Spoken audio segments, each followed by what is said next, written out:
nuestro programa anterior hablamos que durante la ceremonia de apertura de los Juegos Olímpicos de París 2024 se rindió una representación de la pintura La Última Cena de Leonardo da Vinci. Durante el espectáculo, la pintura fue recreada por una actuación de artistas drag, la aparición de homosexuales acompañando a una niña, una modelo transgénero, un cantante desnudo maquillado como el dios griego Dionisio. La Última Cena, que representa la última vez que Jesús cenó con sus discípulos antes de ser crucificado por Poncio Pilato, es un evento fundacional de la religión cristiana. En ese programa hablamos de la ideología que está detrás de todo esto, la ideología woke, que domina esas actuaciones. Esta ideología se refiere a una conciencia y sensibilización sobre temas de justicia social. Hoy queremos abundar sobre este tema para que lo entendamos mejor, veamos los peligros que conlleva y los países que están bajo esta influencia. Y para hablar de este tema, tenemos con nosotros al pastor Miguel Núñez, bienvenido. Gracias, Eduardo. Y al pastor Sugel Michelén. Sugel, ¿cómo estás? Bueno, bien, yo te decía en el programa anterior que se quedaron muchas cosas en el tintero al hablar del movimiento woke. Y la verdad es que tener un invitado de lujo como Miguel para hablar del tema, o sea que yo simplemente voy a hacer preguntas y Miguel, no te preocupes que la va a responder todas las inquietudes que tú tienes acerca del movimiento. Se lo pregunto a mí. Bueno, sigan así. Iniciaron muy bien. Miguel, tú sabes que Sugel es un personaje, que es un astro con luz propia. No, ya yo me estoy siendo marginado aquí. ¿Tú sabes cuántos años tenemos juntos ministrando nosotros? No sé. Desde 1981. Oh, wow. Si tú sumas eso, es alrededor de 44 años juntos en la iglesia, desde el año 1985, pastores juntos ministrando, ya tú sabes. Te van a dar la corona. La corona por haber tratado con su Espérate, Miguel, yo pensaba, Estaba de tu lado. yo pensaba que te ibas a decir que a mí me iban a dar una corona, pero bueno. Yo fui que lo invité al programa, Sugel. ¿Qué pasó? No voy a discutir contra eso. Sugel, a mí me gustaría que tú hicieras una breve reseña de lo que hablamos de esta ideología y que luego veamos los peligros que conlleva. Muy brevemente, habíamos hablado de que la palabra woke no es una palabra nueva, es una palabra que fue acuñada en la década de los 40, 1940, para hablar de ese despertar a la conciencia de las injusticias raciales, sobre todo, que era lo que se debatía en ese momento. La palabra woke toma un cierto impulso en la década de los 60 con el movimiento de los derechos civiles, pero no es sino hasta el surgimiento de Black Lives Matter con la muerte de George Floyd en Minnesota, cuando esta palabra ya toma un impulso que no ha parado hasta el día de hoy. De hecho, es impresionante que esto ocurrió en el año 2017, creo. Por ahí. Y, o sea, que hace apenas 7 u 8 años de ese incidente muy penoso, muy lamentable. Y es impresionante el impulso que ha tomado el movimiento woke en poco tiempo. Claro, se entiende que nuestra sociedad occidental ya estaba abonada para que algo como esto prendiera como ha prendido, y la verdad es que el movimiento woke ya ha arropado la industria del entretenimiento. Es muy difícil ver una película, una serie en el día de hoy que no esté teñida de estas ideologías. Las academias, o sea, hoy día un estudiante puede verse en problemas si escribe un trabajo que los profesores juzguen que está en contra de alguna de estas ideologías, porque le pueden quemar la materia o incluso botarlo de la universidad.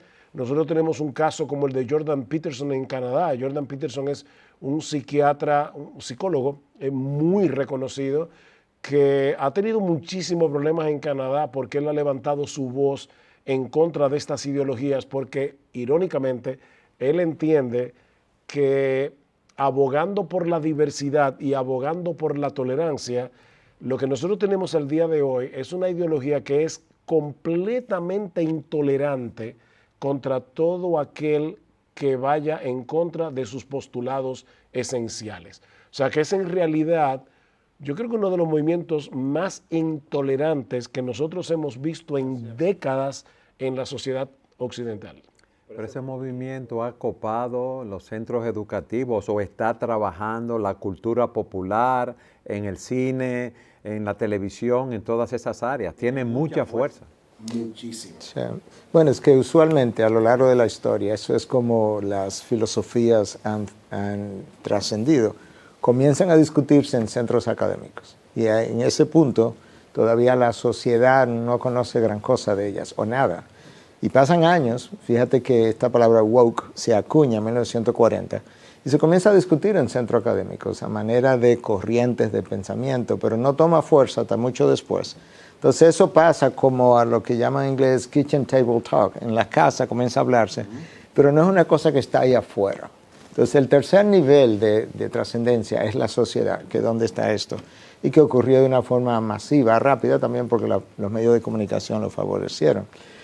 La realidad es esta, nosotros reconocemos que siempre han habido abusos, esa es la realidad, de los que más tienen contra los que menos tienen, de una raza contra otro, y eso ha ocurrido aquí en África, en Europa, esa es la realidad. El problema no es ese, porque reconocemos que esos abusos han ocurrido.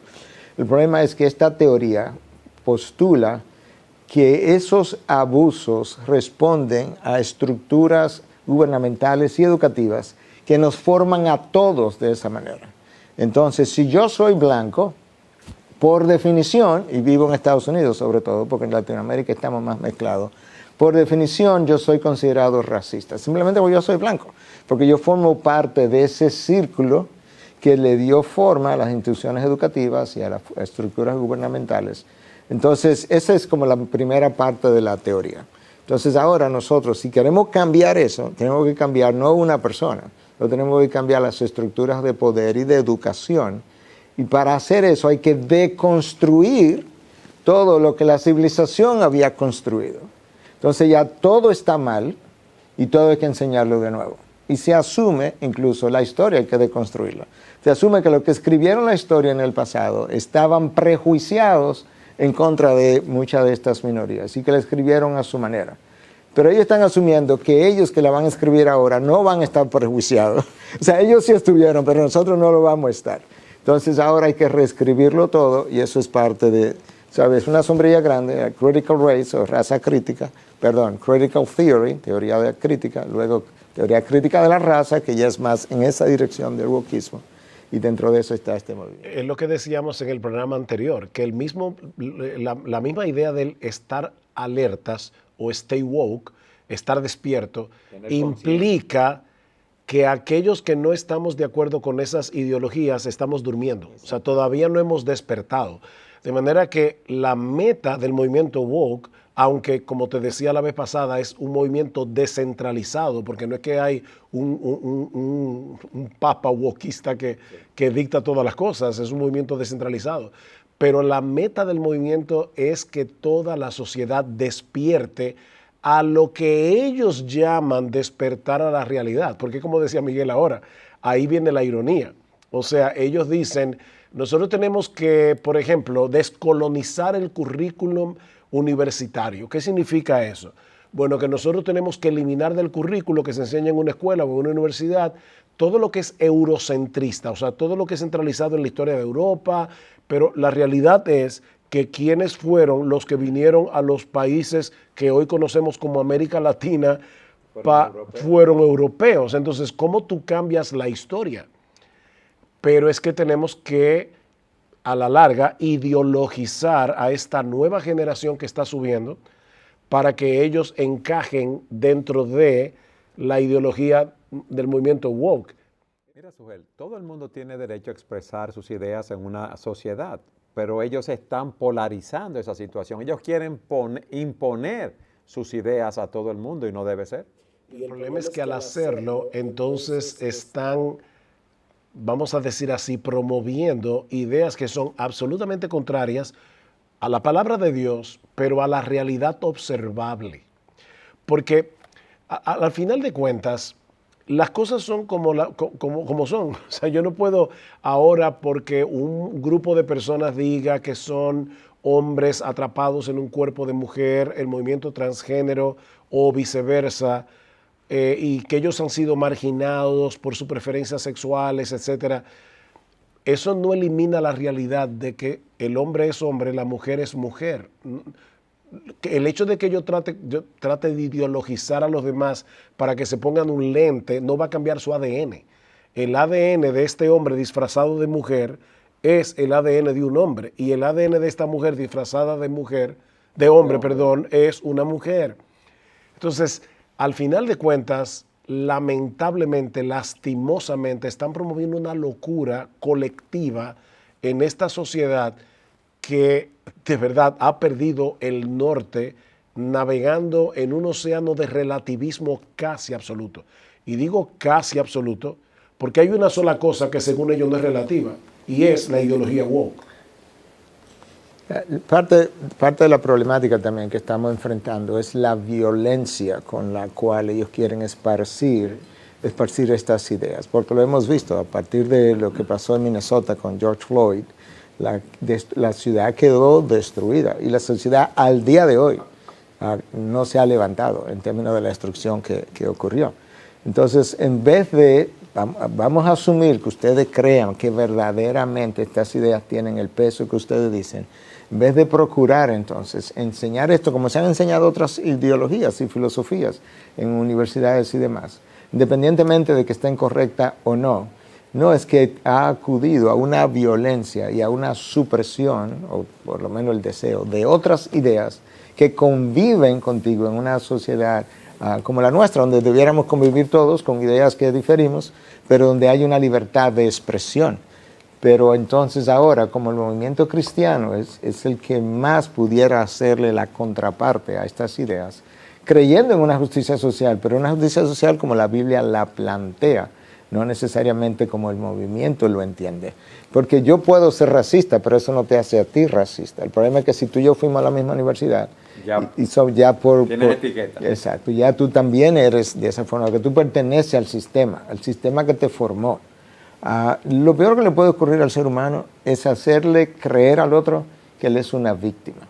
Porque cuando yo te hago creer que tú eres una víctima, tú creces con resentimiento hacia mí, y de ahí en adelante tú y yo no nos podemos poner de acuerdo porque yo te victimicé. Y de ahí incluso el gobernador de California, Gavin Newsom, ha propuesto que a todos los hogares de raza negra de California se le devuelva una serie de millones de dólares en compensación por los abusos que sufrieron antepasados, pero yo no soy culpable de lo que mi abuelo hizo o mi tatarabuelo. Por malo que lo haya hecho, yo no soy culpable de eso para tener yo que ahora recompensar. Pero es esa imposición por encima de la razón, es uno de los problemas hoy en día. Hemos perdido la razón a todos los niveles. Y ocurre lo mismo a la hora de que si yo soy mujer, yo soy hombre, pero yo me siento ser mujer, entonces ahora de repente tú me rechazas. Entonces eso es parte del problema que tú tienes, que tú no reconoces mis emociones y sentimientos. No, yo los reconozco, la pregunta es de dónde vienen.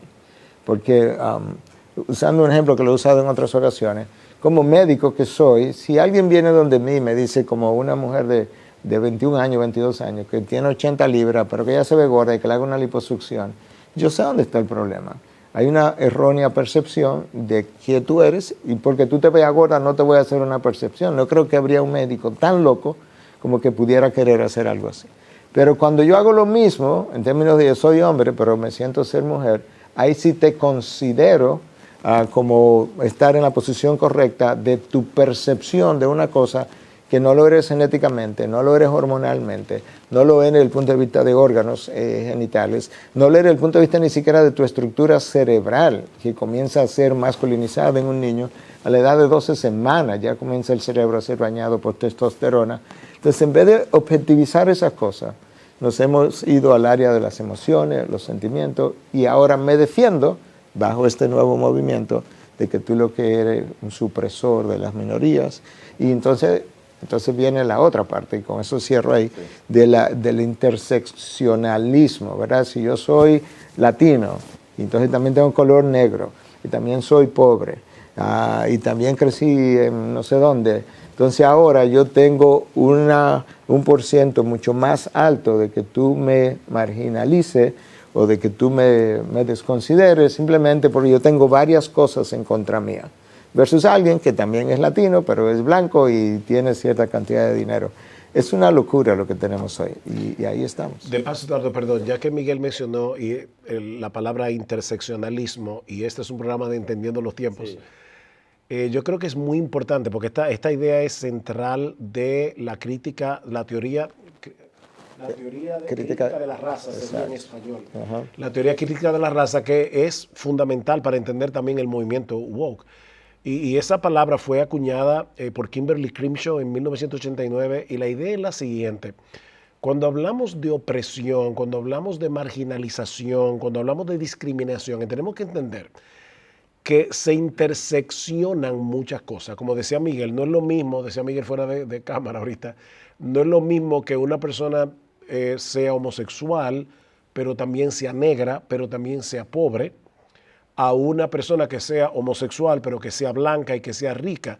Probablemente este va a ser más discriminado porque se interseccionan tres cosas que han sido usualmente marginadas a lo largo de la historia. Pregunta, ¿es verdad, es real que a lo largo de la historia hay grupos, etnias, razas que han sido marginadas y que han sido discriminadas? Sí. Mira, no podemos tapar el sol con un dedo. La pregunta es entonces, ¿cuál es la solución?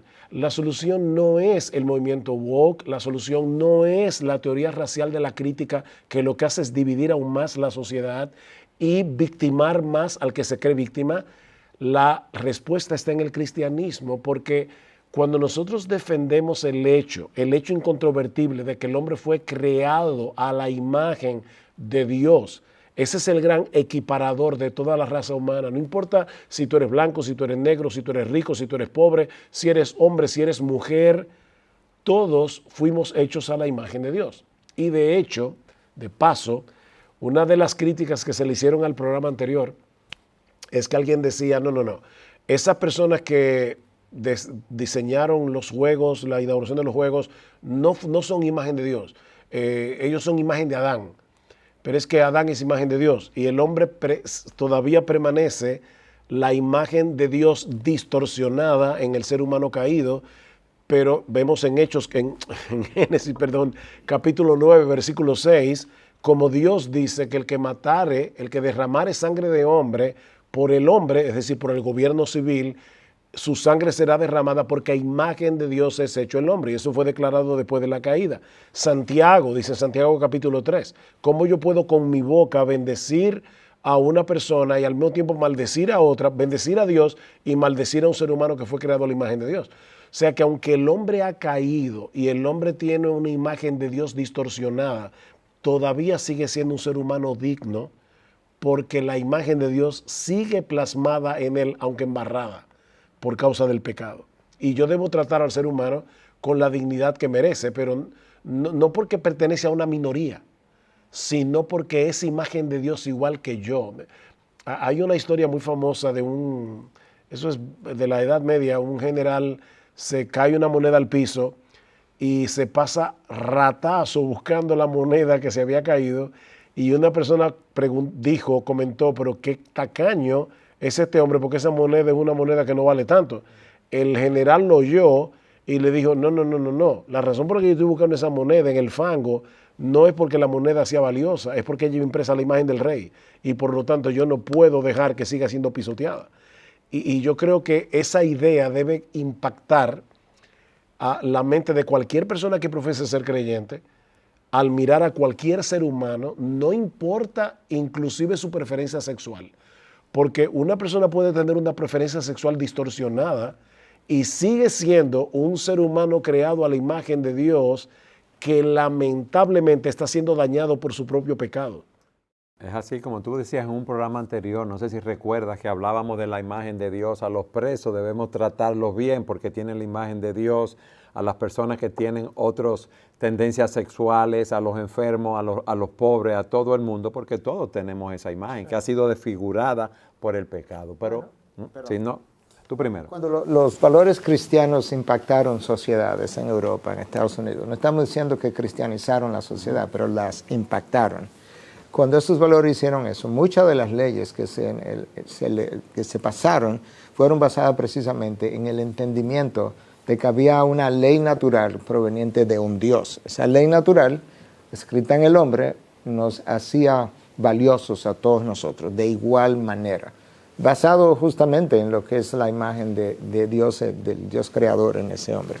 En la medida en que el hombre rechaza entonces a ese Dios, en esa misma manera, entonces, todas estas leyes que fueron fundamentadas sobre esos valores de un Dios, de un dador de la ley, aunque no fuera el Dios de la Biblia, pero un dador de la ley, un deísta, la gente ha comenzado a distanciarse de esos valores y a crear todos estos nuevos movimientos, a deconstruir todo lo anterior sobre lo cual se construyó y que le dio estabilidad a la sociedad. Y ahora estamos desestabilizando la sociedad supuestamente para fundamentarla sobre mejores valores que al final, nosotros al principio, estamos viendo que no, al final va a terminar peor, porque no hay manera de estabilizar una sociedad cuando tú impones opiniones, criterios que realmente no tienen valor idéntico o similar en diferentes culturas, como sería algo como la imagen de Dios, la idea de una ley natural escrita en el corazón, en la conciencia del hombre.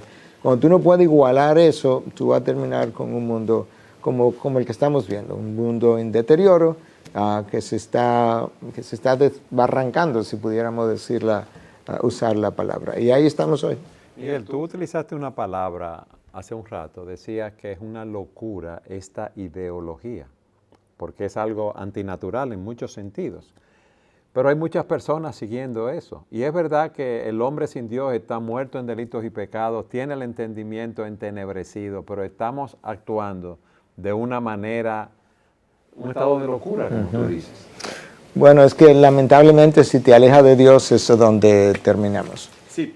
Pero el punto mío es que una minoría que está en un estado así está influenciando a una mayoría, porque hay países como Estados Unidos, Canadá, donde esta ideología, como hemos visto, mira, Francia está permeando en muchos segmentos de la sociedad. Lo que pasa, perdona Miguel, es que si tú manejas los medios de comunicación y encima de eso tienes instituciones poderosas y personas poderosas que están tratando de promover esas ideologías, entonces parece como si todo el mundo creyera lo que cree el movimiento woke o el progresismo, pero no es así. O sea, en nuestros países todavía, si tú haces una encuesta aquí en República Dominicana o en cualquier otro lado, muchas personas que vieron los Juegos Olímpicos, la inauguración de los Juegos Olímpicos, pegaron el grito al cielo, y eso no depende de que sea cristiano o que no sea cristiano, pero estas minorías dan la impresión de que el mundo entero piensa así y nosotros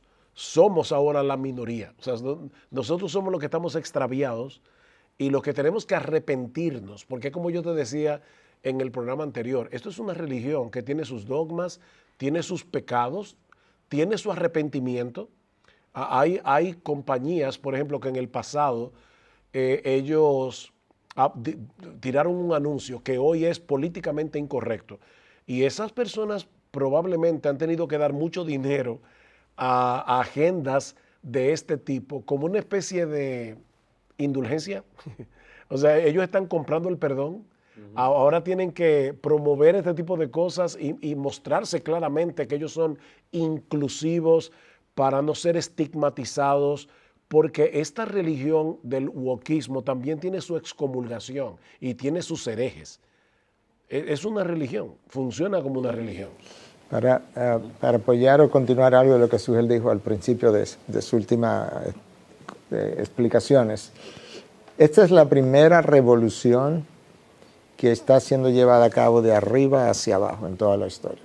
O sea, una minoría, élite, que controlan los medios de comunicación, está revolucionando el mundo. Todas las demás revoluciones, incluyendo la francesa, surgieron de abajo hacia arriba. Esta es impuesta por una minoría. Pero la minoría tiene el poder, no solamente económico, sino el dominio de los medios. Y el que domina los medios domina las ideas. Y el que domina las ideas cambia la cultura y las civilizaciones. Y ahí es donde estamos hoy en día, lamentablemente. Yo te mencionaba en el programa anterior, perdona que te haga tanta referencia, pero estamos haciendo una continuación a Foucault, el famoso filósofo francés, que era de paso homosexual. pero Foucault decía, Murió de SIDA. murió de SIDA precisamente en los 80, pero Foucault decía, la única diferencia que hay entre los locos que están dentro del manicomio, porque él escribió una de sus obras más emblemáticas, es Una historia de la locura. Y él decía que la única diferencia que hay entre los locos que están adentro del manicomio y nosotros es que nosotros somos la mayoría. O sea, fíjate cuál es la idea. Ahora resulta que estas personas que tienen una clara distorsión de la realidad, él está diciendo, no, si ellos fueran la mayoría, los locos fuéramos nosotros. Y ciertamente, increíblemente e irónicamente, eso es lo que está pasando en el día de hoy. O sea, una minoría que parece haber perdido la razón está estigmatizando a toda una mayoría y nosotros ahora resulta que somos los anormales, que somos los que estamos mal de la cabeza, porque decimos que un hombre que nació con los órganos sexuales de un hombre y que tiene las células, el ADN de un hombre que tiene, bueno, Miguel sabe más de eso que yo, XY o XY es el hombre, XX es la mujer. Entonces, si yo digo, no, es que tu anatomía dice, tu biología dice que tú eres un hombre, pero resulta que ahora la percepción subjetiva del individuo está por encima de la realidad objetiva de mi anatomía. Entonces, ¿quién es el que está loco realmente aquí?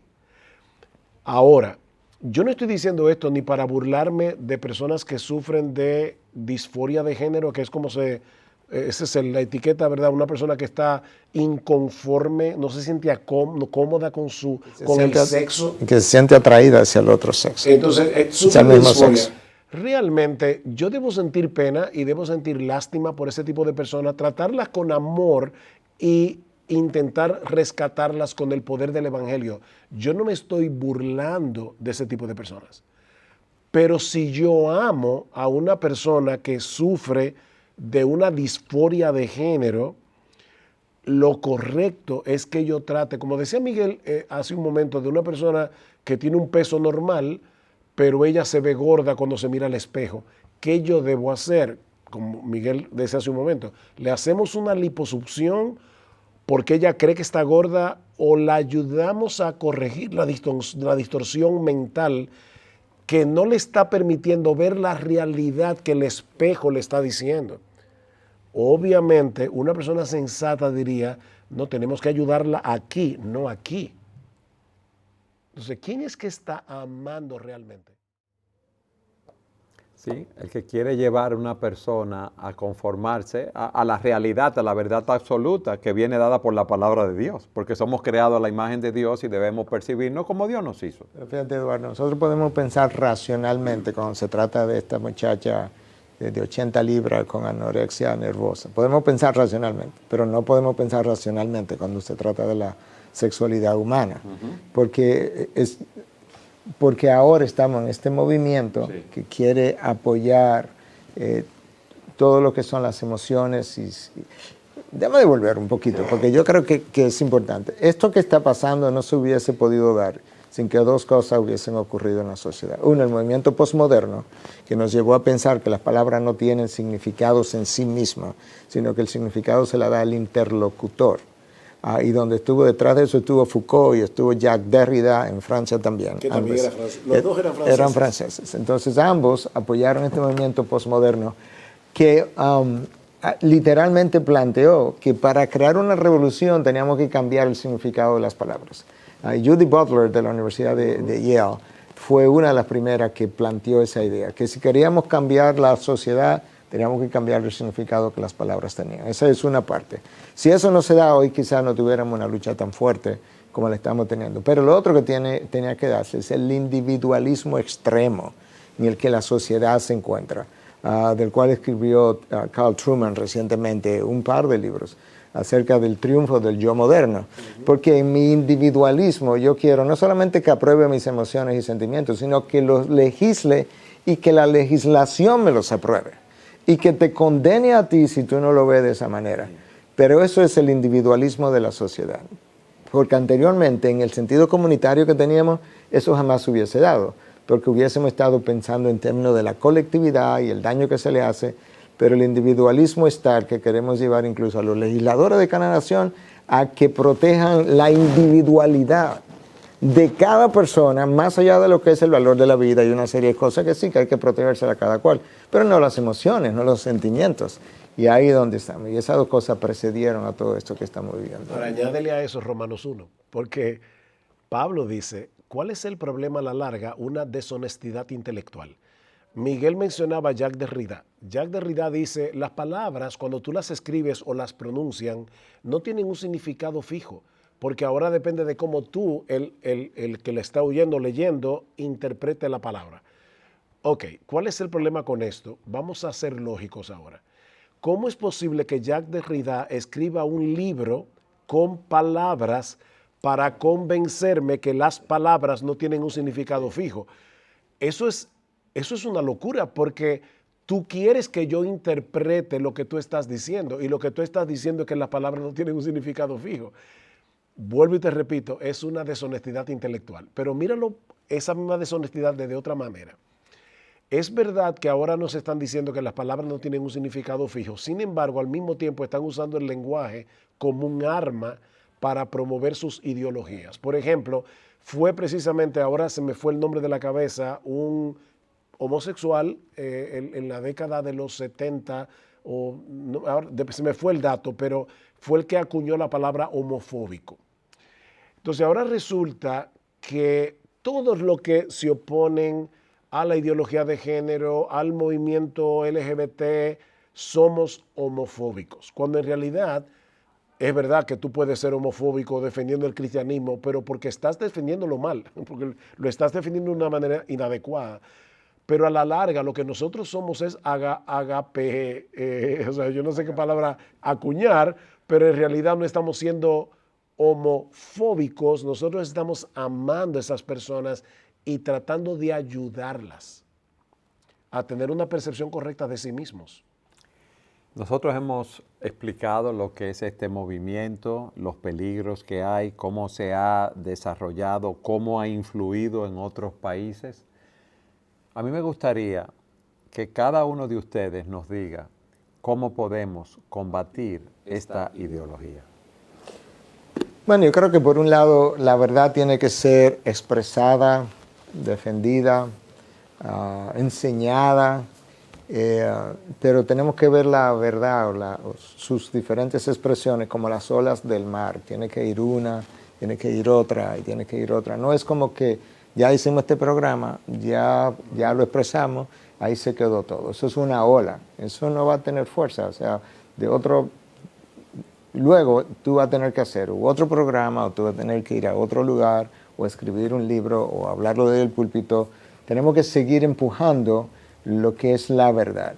Pero yo tengo que vivir la verdad y tengo también que mostrar lo que el Evangelio me enseña de la verdad con relación a los otros, de manera que yo pueda amar a esa persona que está hecha a la imagen de Cristo y que el otro pueda sentir que realmente yo tengo un cierto interés en él o en ella. No estoy de acuerdo, pero tengo un interés en su respeto, su dignidad, que lo pueda escuchar, no solamente mis palabras, pero la manera como me relaciono con él o con ella. En la actualidad yo me estoy reuniendo con tres jóvenes masculinos con disforia de género. Ellos se sienten atraídos hacia el sexo opuesto, 3 o 4, y quisieran salir de eso. Pero una de las cosas que he estado tratando de ayudarle a ver es, ustedes no son víctimas, ustedes son parte de una raza caída, y cada individuo caído ha luchado, ha tenido luchas con diferentes cosas. Tú necesitas lo mismo que yo necesito. Yo necesito perdón, yo necesito arrepentimiento, yo necesito a Dios. Tú necesitas exactamente lo mismo. Yo necesito su gracia para cambiar, tú también. Porque mientras yo lo haga sentir como un grupo separado, victimizados, tú no me entiendes. Entonces, no te entiendo porque la Biblia no habla de mi problema. La Biblia habla de tu problema, pero no de manera particular, sino del pecado del hombre que lo esclaviza, lo daña, lo destruye. Yo tengo que luchar con el mío, tú tienes que luchar con el tuyo, pero es por los mismos mecanismos y tenemos que ir al mismo lugar y es al pie de la cruz a encontrar eso. Entonces, pero yo creo que ellos, que están ahí en nuestra iglesia, de hecho, ellos creo que se sienten apreciados de que estamos tomando este tiempo para oírlos, para aconsejarlos, para dirigirlos. Y yo creo, hasta el día de hoy. Creo que van avanzando. Ya veremos, cómo las cosas terminan, pero yo creo que vamos en el buen camino. Bueno, Nuestra identidad está en el hecho de haber sido creados a la imagen de Dios, y en el caso de nosotros los creyentes, nuestra identidad está en Cristo, que restaura en nosotros la imagen de Dios distorsionada. Hablando hace un tiempo atrás con una muchacha que había sido lesbiana, y ella profesaba la fe, y ella estaba en mi oficina y me decía, mi problema es que yo soy lesbiana. Y yo le dije, espérate, dime una cosa, ¿tú sigues practicando el lesbianismo? Dice, no, yo me arrepentí y me convertí al Señor.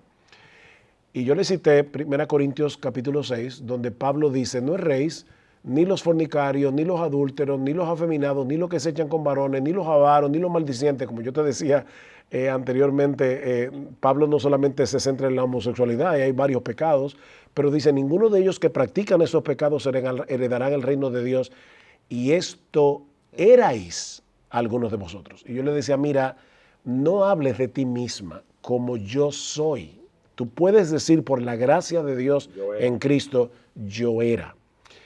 Por el otro lado, yo sé que personas que nos están viendo pueden estar pensando, hermanos en Cristo que quieren hacer la labor de evangelizar en el mundo en que estamos viviendo, y decir, wow, pero es que yo no tengo tiempo para estar al día con todas estas ideologías y todos estos movimientos que están surgiendo.